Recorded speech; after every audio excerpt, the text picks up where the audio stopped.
capítulo 4, versículos 1 a 6, vamos ler alternadamente a palavra do Senhor. Rogo-vos, pois eu, prisioneiro no Senhor, que andeis de modo digno da vocação a que fostes chamados. Com toda humildade e mansidão, com longabilidade, suportai-vos uns aos outros em amor.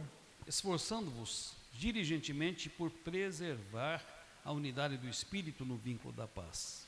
Há somente um corpo e um espírito, como também fostes chamados numa só esperança da vossa vocação. Há um só Senhor, uma só fé, um só batismo, Um só Deus e Pai de todos, o qual sobre todos, age por meio de todos, está em todos. amém. Meus queridos, esse texto nos desafia a viver de modo digno a vocação a que fomos chamados pelo Senhor. E também nos desafia a nos esforçarmos diligentemente por preservar a unidade do Espírito no vínculo da paz. Para que isto ocorra, eu e vocês precisamos de todo o nosso coração revestirmos-nos de humildade, de mansidão, de longanimidade. Devemos suportar uns aos outros em amor. Há muitos pontos que nós temos em comum. E o texto vai dizer-nos que nós somos chamados em um só corpo, um só espírito, uma só esperança, uma só vocação, um só Senhor, uma só fé, um só batismo e um só Deus. Mas certamente nós somos diferentes uns dos outros. E essas diferenças não podem servir na Igreja de Cristo para nos dividir, para nos desunir, para nos separar. Pelo contrário, elas são criadas por Deus para nos aperfeiçoar. Vamos orar. Vamos abrir a palavra de Deus novamente em Efésios, no capítulo 4. Vamos ler agora versículos 7 a 16. Convido os irmãos para a leitura alternada da palavra. Efésios capítulo 4, versículos 7 ao 16. E a graça foi concedida a cada um de nós, segundo a proporção do dom de Cristo. Por isso diz, quando ele subiu às alturas, levou cativo o cativeiro e concedeu dons aos homens. Ora, que quer dizer subiu, senão também que havia descido até às regiões inferiores da terra?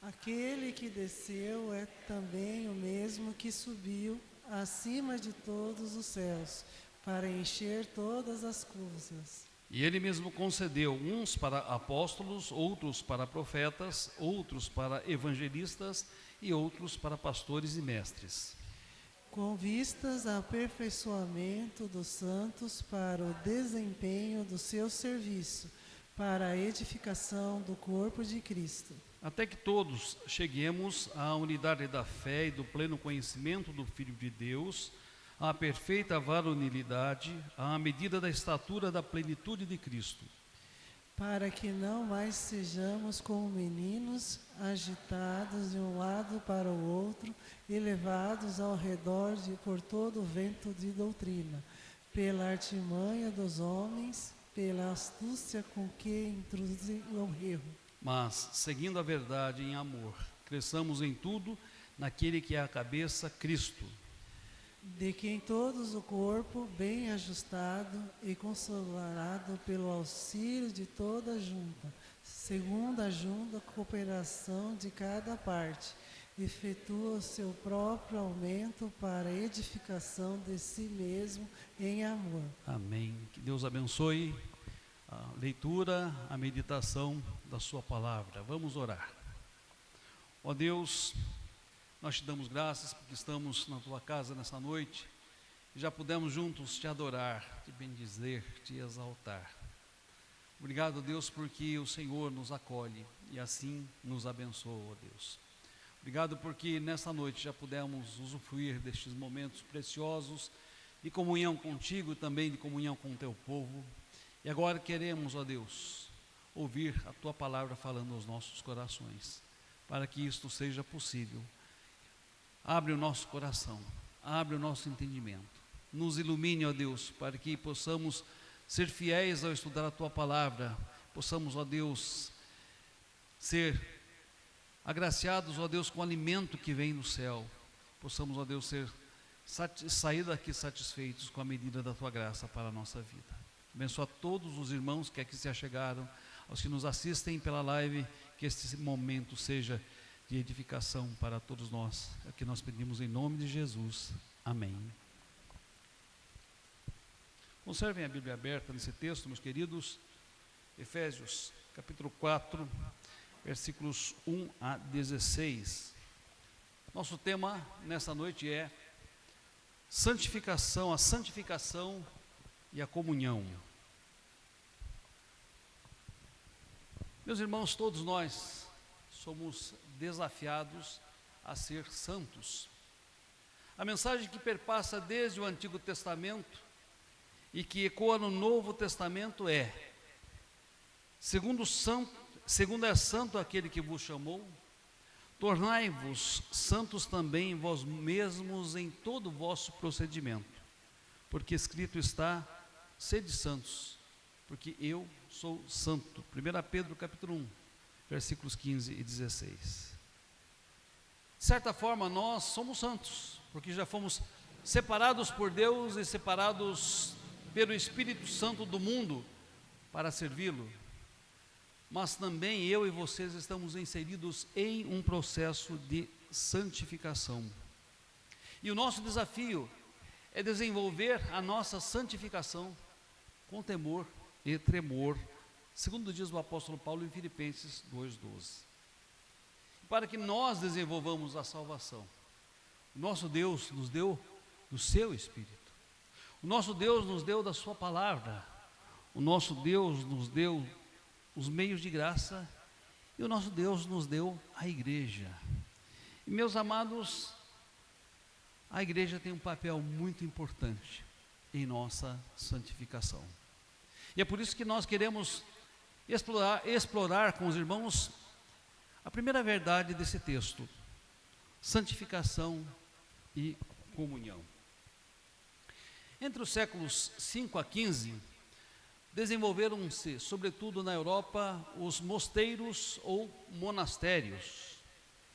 Um mosteiro ou monastério é uma comunidade religiosa, geralmente localizada em locais isolados, onde as pessoas reclusas, os monges, vivem em oração, em trabalho manual e em contemplação. Elas têm origem na palavra grega monastério, que significa um lugar para ficar sozinho, ou um lugar de solidão. Os que buscavam a vida monástica o faziam principalmente para se afastar das distrações e dos vícios do mundo, para buscar uma comunhão mais íntima com Deus, para desenvolver a sua santificação. Embora os monastérios ou mosteiros tenham sido eficazes para preservar a cultura na Idade Média, para preservar os grandes livros filosóficos e religiosos na Idade Média, para preservar o conhecimento em épocas de crise, eles não foram eficazes para desenvolver a santificação. Por quê? Porque a santificação, meus amados, ela não ocorre tão somente em ambientes de reclusão, de afastamento e de isolamento. A santificação ocorre e deve ocorrer, sobretudo, com pessoas que estão no mundo e com pessoas que estão na igreja. Ora, a oração de Jesus Cristo foi a de que o Pai não nos tirasse do mundo, e nós estamos no mundo. E não somente estamos no mundo, mas nós fomos chamados para ser o corpo de Cristo. Fomos chamados para ser a igreja de Cristo, a família da fé, um edifício cristão. E conforme, meus amados, as Escrituras, salvação é uma experiência particular, salvação é uma experiência individual. E Deus, para nos salvar, se vale de diversos meios, de diversos instrumentos. Deus pode usar, por exemplo, uma tempestade, como fez com Lutero, para que através dessa tempestade ele se voltasse a Deus, se voltasse às Escrituras. Deus pode valer-se, por exemplo, do cântico de uma criança, como fez com Agostinho de Hipona, que ao ouvir uma criança lembrou-se da palavra que havia sido ensinada desde a sua infância pela sua mãe e entregou-se a Jesus. E Deus pode sobrenaturalmente encontrar-se conosco, como se encontrou com o apóstolo Paulo em meio ao caminho de Damasco. Mas sejam quais forem os meios, sejam quais forem as circunstâncias, Deus sempre nos trará a fé pela palavra. Porque a Bíblia declara: a fé vem pelo ouvir, e ouvir da palavra de Deus. Romanos capítulo 10, versículo 17. Salvação, portanto, é uma experiência única, particular e individual. E essa experiência, meu querido, minha querida, você precisa ter com Jesus Cristo, se ainda não a tem. Este encontro maravilhoso e transformador precisa acontecer em sua vida para que você experimente a alegria da salvação, se ainda não experimentou. Esse encontro precisa se dar para que você aqui na terra viva já a vida eterna, porque vida é definida em termos de comunhão com Deus, e se você está em comunhão com Deus, você está espiritualmente e eternamente vivo. É isso que as Escrituras afirmam, quando Jesus diz que todo aquele que crê já tem, aqui e agora, no tempo presente, vida eterna. Mas, meus amados, se a salvação é uma experiência particular, única e individual, a santificação, ela se dá em meio à nossa vivência no mundo, em meio à nossa vivência na igreja. Por isso, nosso primeiro ponto tem exatamente esse foco: a santificação e a comunhão. Notem, a igreja é comparada a um corpo, e não existe um membro sem um corpo. A igreja é comparada a um rebanho, e não existe uma ovelha sem um rebanho. Meus amados, isso aponta para a realidade bíblica de que não existe santificação sem comunhão. O texto que nós lemos, ele nos apresenta a diversidade dos dons. Acompanhe comigo Efésios 5, versículos 12 a 14. O apóstolo Paulo vai nos dizer nesse texto que a dádiva e a diversidade dos dons, ela tem as seguintes finalidades: aperfeiçoamento dos santos para o desempenho do seu serviço, para a edificação do corpo de Cristo, até que todos cheguemos à unidade da fé e do pleno conhecimento do Filho de Deus, à perfeita varonilidade, à medida da estatura da plenitude de Cristo, para que não sejamos mais como meninos agitados de um lado para outro e levados ao redor por todo o vento de doutrina, pela artimanha dos homens, pela astúcia dos que conduzem ao erro. Veja, meus irmãos, a comunhão com os irmãos, ela oferece, ela propicia o ambiente necessário e oportuno para a vivência das virtudes cristãs. Notem, meus amados, que o fruto do Espírito, ele não se manifesta e nem se desenvolve em ambientes onde não existem conflitos, onde não existem tensões, onde não existem dificuldades. O amor, a bondade, a benignidade, a mansidão, o domínio próprio, Gálatas capítulo 5, versículo 22, só fazem sentido num ambiente relacional. Como saberei se estou manifestando amor, se estou evidenciando bondade, se estou sendo longânimo? Como saber se eu sou manso? Como saber se eu consigo exercer domínio próprio se não estiver num ambiente de comunhão? Se não estiver num ambiente relacional? Se não estiver num ambiente onde possivelmente ocorram conflitos e tensões? Ora, o fruto do Espírito só é exercitado e só se manifesta exatamente nestes contextos. Somente são exercitados e fortalecidos se vivenciados nesses contextos. E assim, meus queridos, guardem essa verdade: Deus soberanamente nos coloca junto a pessoas de cuja interação nós precisamos. Junto a pessoas que também precisam da nossa interação. Deus nos coloca soberanamente junto a pessoas das quais nós precisamos para crescer espiritualmente, para desenvolver os nossos talentos e dons, para desenvolver o fruto do Espírito.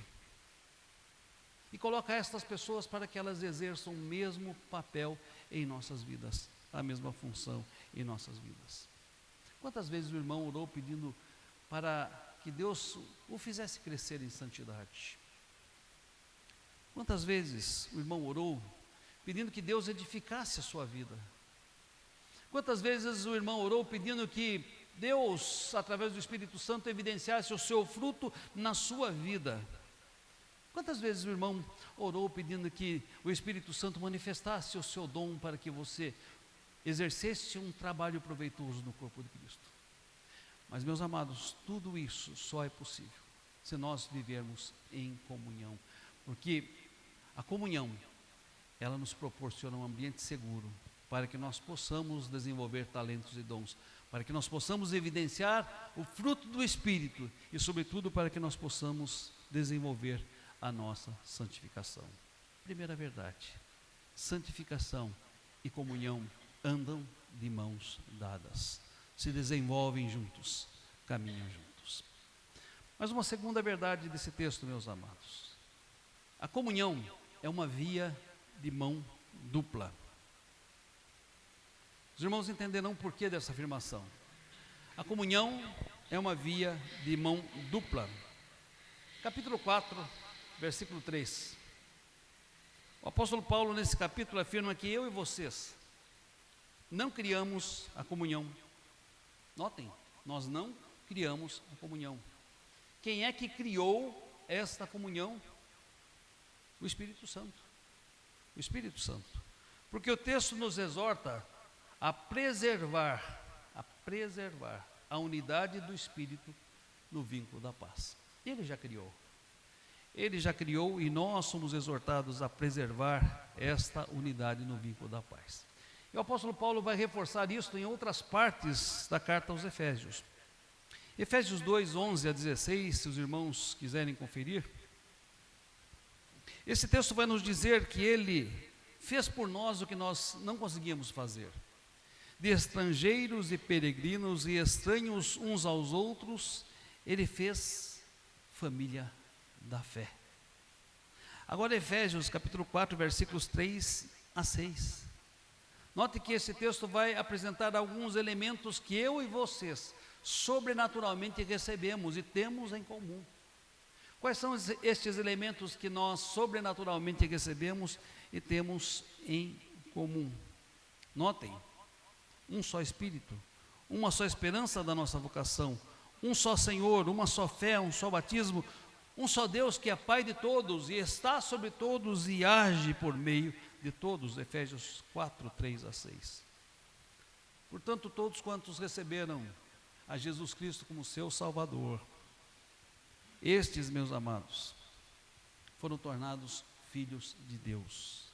E não somente filhos, mas membros de uma família, a família da fé. Membros de um só corpo, o corpo de Cristo. Partes de um só edifício, o edifício cristão. Portanto, o texto nos exorta, meus amados, a manter a unidade, a preservar a unidade e a comunhão, mas não a criá-la, porque ela foi criada pela intervenção sobrenatural de Deus. Mas, observe, eu e vocês podemos nos acomodar a um padrão bíblico de comunhão, aliás, a um padrão não bíblico de comunhão, e entendê-la como unicamente o contato superficial que nós mantemos uns com os outros nos poucos momentos de culto ou nos poucos momentos de confraternização que temos no salão social. E evidentemente esse não é o modelo bíblico.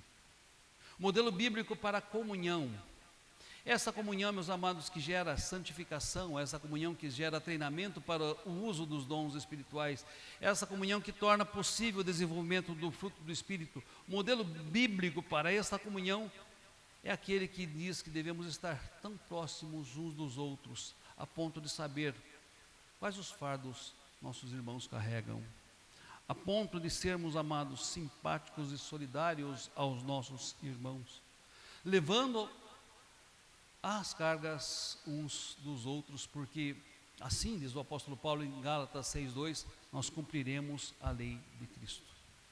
A lei de Cristo diz que a comunhão que devemos ter é o chorar com os que choram, é alegrar-se com os que se alegram. É essa comunhão que deve ser buscada, é essa comunhão que deve ser desenvolvida, é essa comunhão que deve ser praticada, e não apenas a comunhão de estarmos juntos no mesmo ambiente. Temos alguns momentos de compartilhamento quando estamos no recinto do templo ou no salão social da igreja. Comunhão vai muito além, diz respeito a algo muito mais profundo. Levar as cargas uns dos outros, ser empáticos, ser solidários, chorar com os que choram, alegrar-se com os que se alegram, ser de fato um só corpo, ser de fato uma só família. A comunhão, meus amados, além de proporcionar nosso crescimento e santificação, nos treina para o uso dos nossos dons e talentos. Observem que o Espírito Santo é Ele que concede dons a todos nós. E por que Ele concede dons a todos nós? Visando a um fim proveitoso. É o Espírito Santo que nos capacita para diferentes trabalhos, para diferentes serviços, para diferentes realizações. E por que tem que ser assim? Porque não existe, meus queridos, no trabalho da casa de Deus, no trabalho da igreja, espaços para estrelismos, espaços para o egocentrismo. Não existem. Não existem na igreja um espaço para que nós estejamos tão somente preocupados com a nossa edificação. Nós precisamos uns dos outros. Nós precisamos dos dons dos nossos irmãos.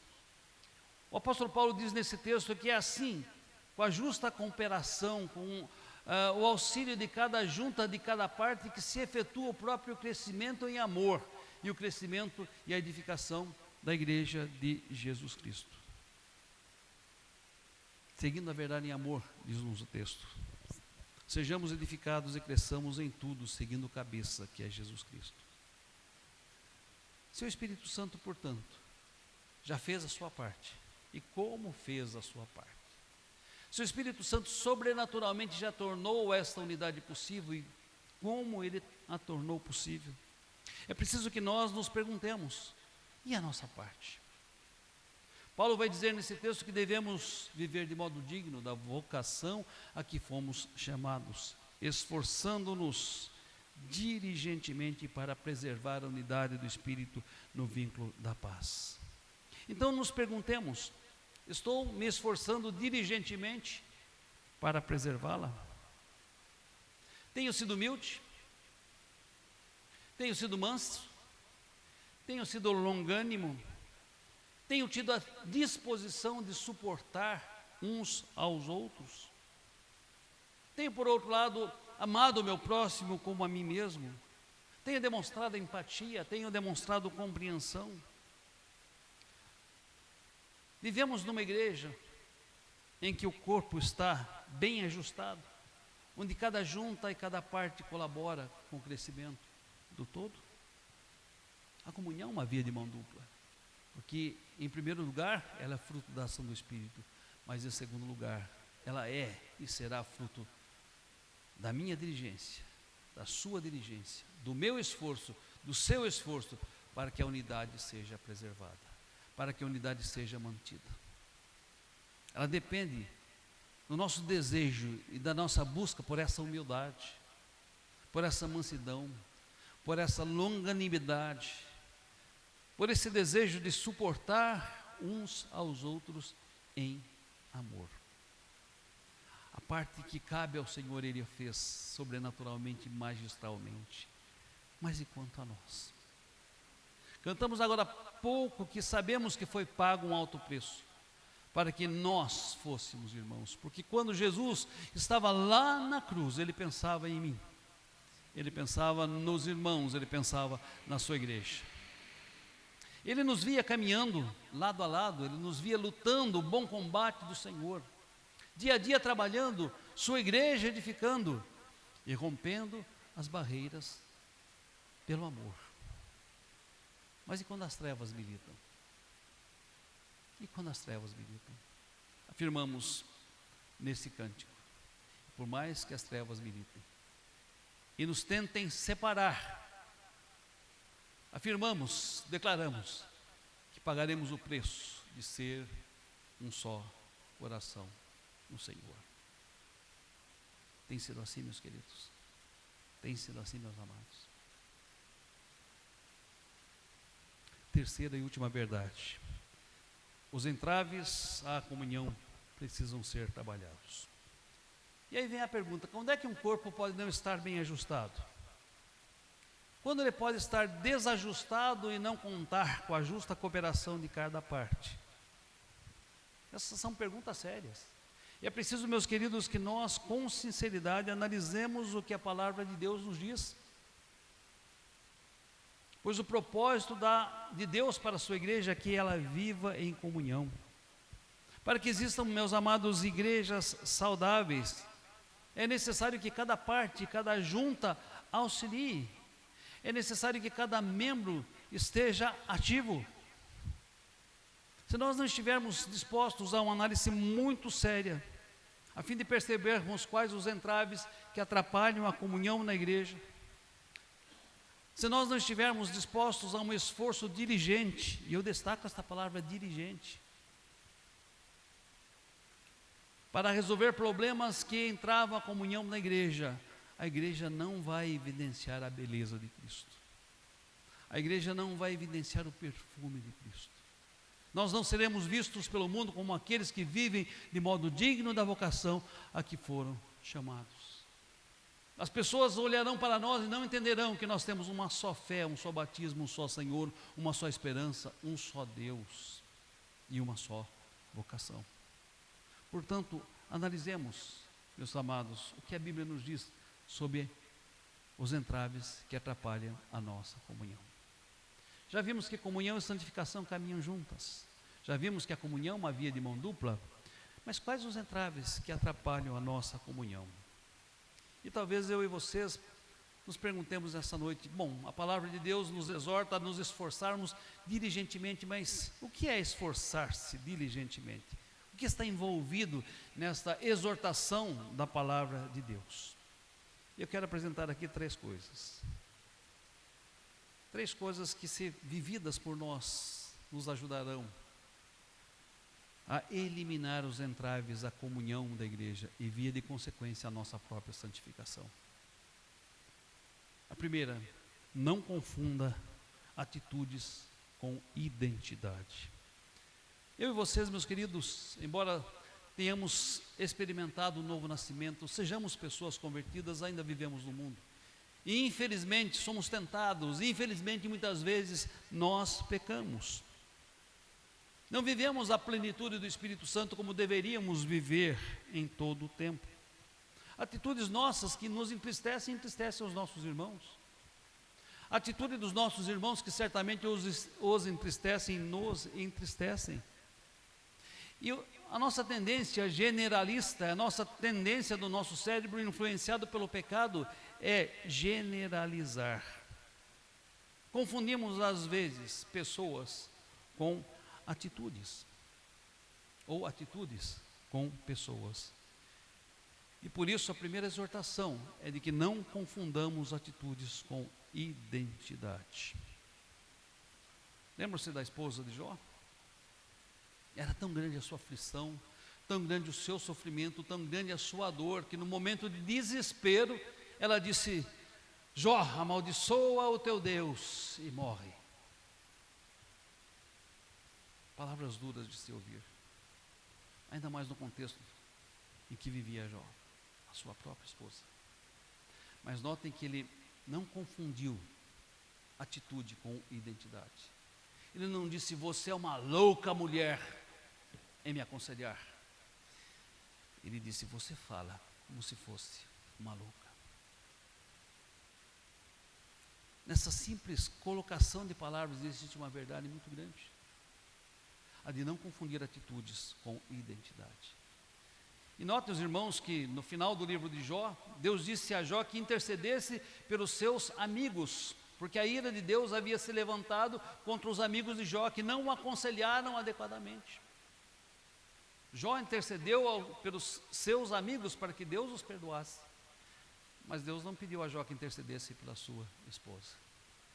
Deus compreendeu a situação daquela mulher, compreendeu aquele momento de falta de lucidez, em que ela disse palavras tão duras quando não deveria dizer. E Deus compreendeu que ali não estava a identidade de uma mulher louca, mas estava a atitude de uma mulher insensata. Nós devemos aprender isso nos nossos relacionamentos. Notem que o nosso cérebro se acomoda muito facilmente em generalizar. Alguém nos decepciona uma vez, 2 vezes, 3 vezes, nós dissemos essa pessoa é assim. Será que ela é assim? Será que estamos certos em tirar conclusões precipitadas? Essas generalizações podem nos levar ao preconceito. E o que é o preconceito? O preconceito é definir alguém sem conhecê-la eficientemente, suficientemente. Os irmãos já tiveram a bênção de se surpreender com alguém após tê-la definido em sua mente? Eu já. Houve pessoas com as quais nem conversava, nem convivia, mas achava extremamente soberbas e arrogantes.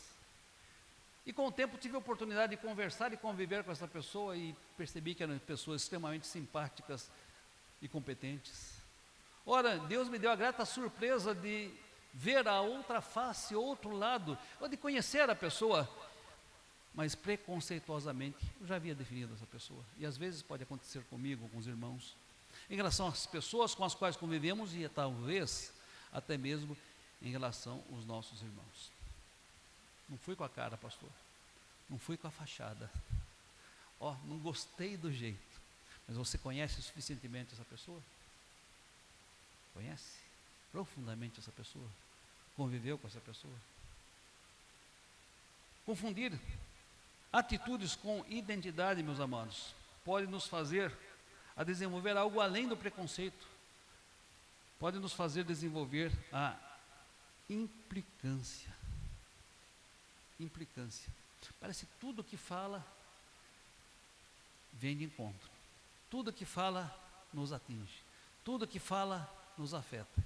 E nós passamos então a olhar para aquela pessoa com tremendas resistências, porque já desenvolvemos implicância em relação à pessoa. A implicância pode gerar a intolerância. Olha, não tolero. Não tolero. Muitas vezes, essas 3 coisas, amados, preconceito, a implicância e a intolerância, se devem ao fato de nós confundirmos atitudes com identidade. E aprendemos na palavra de Deus que Deus não nos fez iguais. Não precisamos nem devemos ser iguais. Porém, ao nos reunir em um só corpo, Deus nos fez necessários uns aos outros. Deus não nos fez iguais, mas ao nos reunir em um só corpo, nos fez necessários uns aos outros. Portanto, não confunda atitudes com identidade, porque ao fazê-lo nós entravamos a comunhão no corpo de Cristo. Nós entravamos a nossa própria santificação.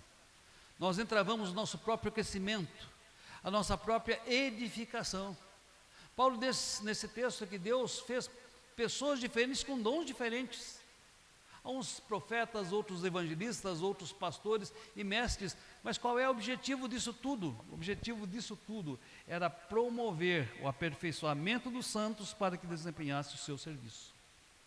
O objetivo disso é promover a edificação do corpo de Cristo até que todos cheguemos à unidade da fé e do pleno conhecimento de Deus.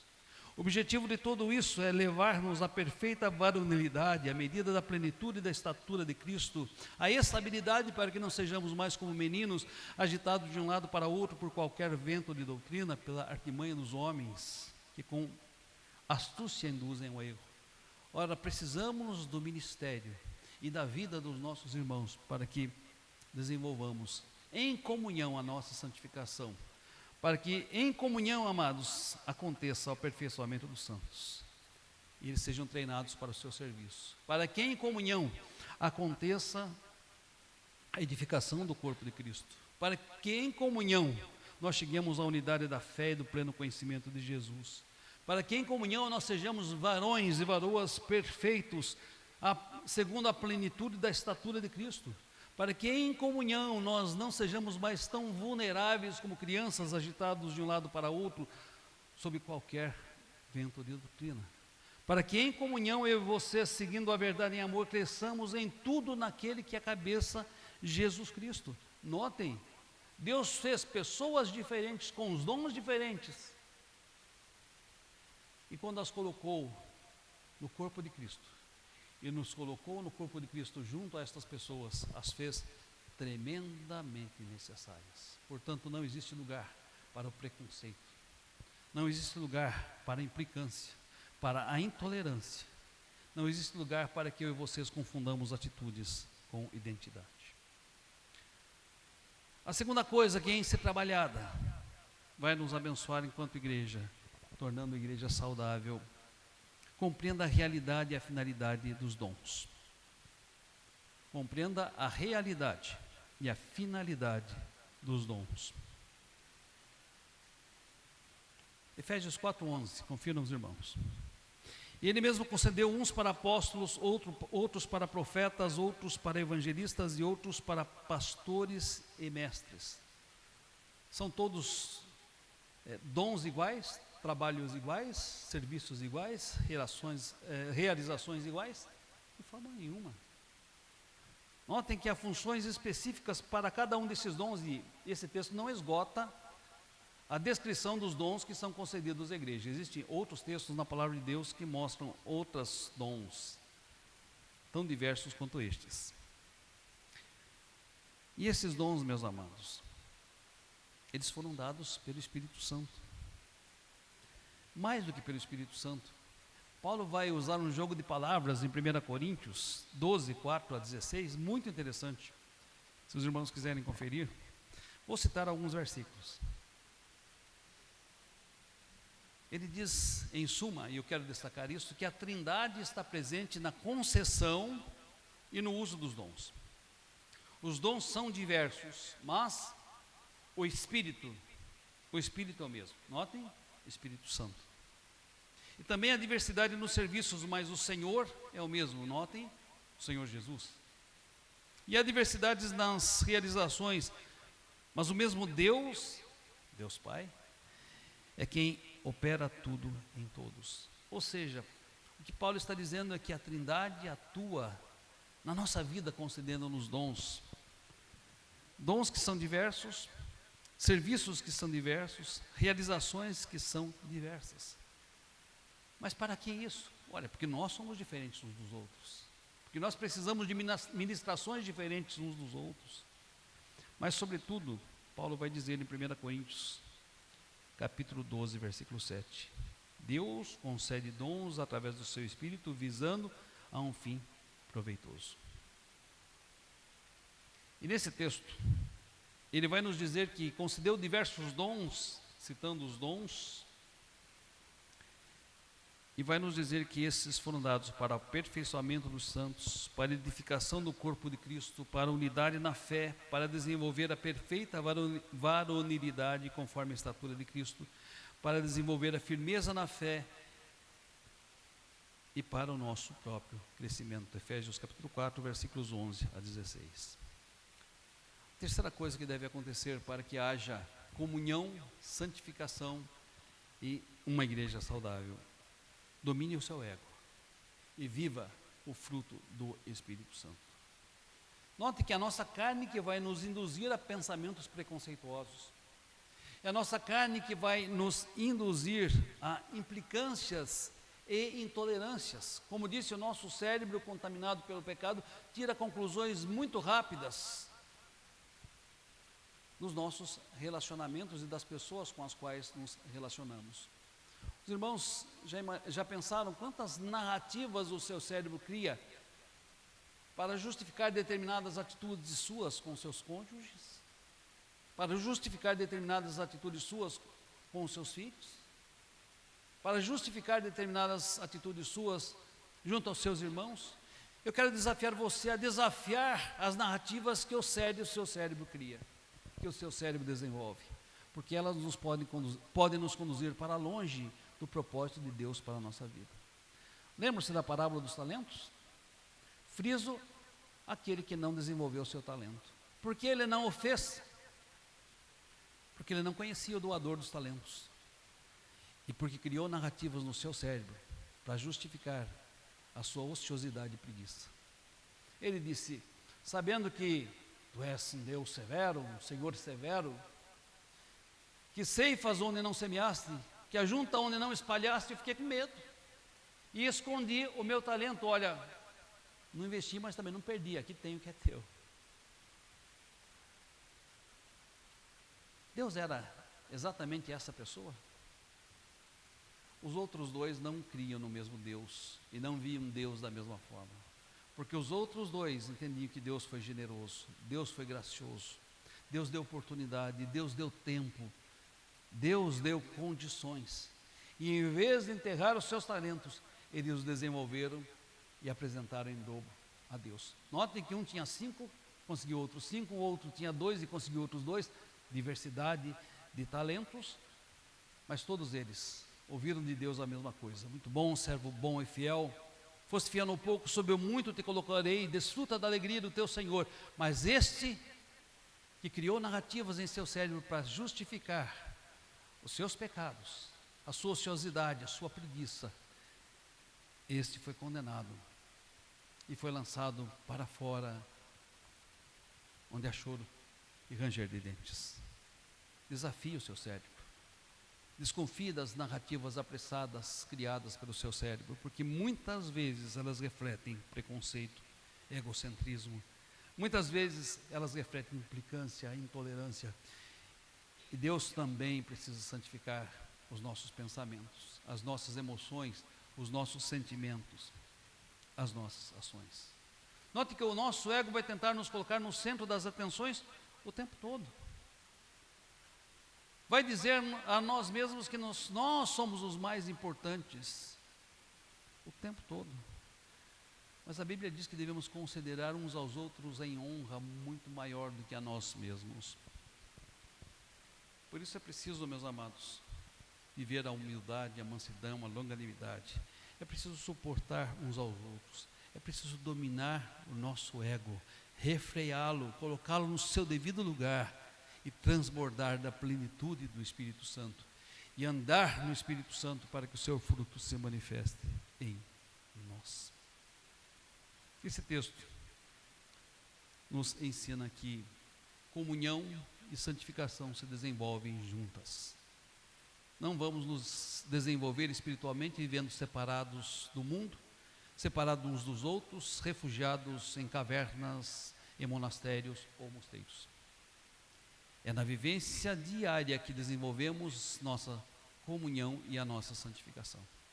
Aprendemos nesse texto, meus amados, que a comunhão e a santificação se constituem em vias de mão dupla. Deus faz a sua parte, mas eu e você somos convidados a diligentemente fazer a nossa parte. E aprendemos nesse texto que eu e vocês devemos olhar, analisar com profundidade, com seriedade, aquilo que entrava a nossa comunhão, aquilo que está atrapalhando a nossa comunhão e a nossa santificação. Eu e vocês devemos lutar e nos esforçar diligentemente para que isso deixe de acontecer e para que assim preservemos a unidade do Espírito no vínculo da paz. Quais as conclusões que o mundo chega, meus amados, quando nos veem fora dos muros da igreja? Lá no nosso trabalho, lá na nossa escola, lá em sociedade. Quais as conclusões que eles podem tirar quando nos observam fora do ambiente da igreja? Quais as conclusões que o mundo pode tirar quando analisa o que ocorre na igreja? Entre nós, na nossa convivência, no nosso dia a dia, nosso relacionamento como irmãos, que conclusões o mundo pode chegar se tiver que nos assistir, como se fosse um Big Brother cristão, e nos observar nas nossas interações durante 24, 48, 72, uma semana, um mês, 3 meses. Quais as conclusões que o mundo chegará? A única forma de nós impactarmos este mundo, a única forma, meus amados, é vivermos de modo digno da vocação a que fomos chamados. Por isso, vivei de modo digno da vocação a que fostes chamados. Que Deus assim nos ajude e que Deus nos abençoe. Amém.